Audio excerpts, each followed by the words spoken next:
আপনাদেরকে বলতে চাই, আমরা এক এক করে তাদেরকে খুঁজে বের করবো। আমি নিশ্চয়তা দিতে চাই, এখানে যারা পুলিশ আছে রেসপন্স করতে দেরি করেছে তাদের প্রত্যেকের বিরুদ্ধে আমি ব্যবস্থা নিব। আমি শুনেছি 2 ঘন্টা পরে আমার ওসি আপনাদেরকে ডাকে সাড়া দিয়েছে। আমি আপনাদেরকে এই মুহূর্তে আমি এখানে দাঁড়িয়ে বলতে চাই, আমি তাকে সাসপেন্ড করব।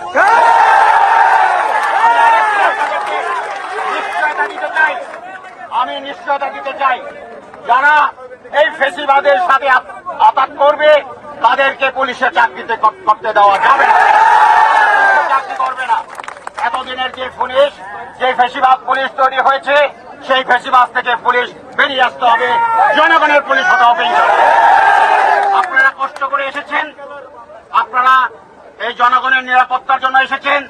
যাদেরকে এইভাবে পিটেল, গত 17 বছর যাবৎ আপনাদেরকে অন্যায়ভাবে অত্যাচার করেছে, এই দেশের উপর জুলুম করেছে, এখনো তারা মাথা চাড়া দিচ্ছে, তাদের এই মাথা চাড়া কোনোভাবেই বরদাস্ত করা হবে না।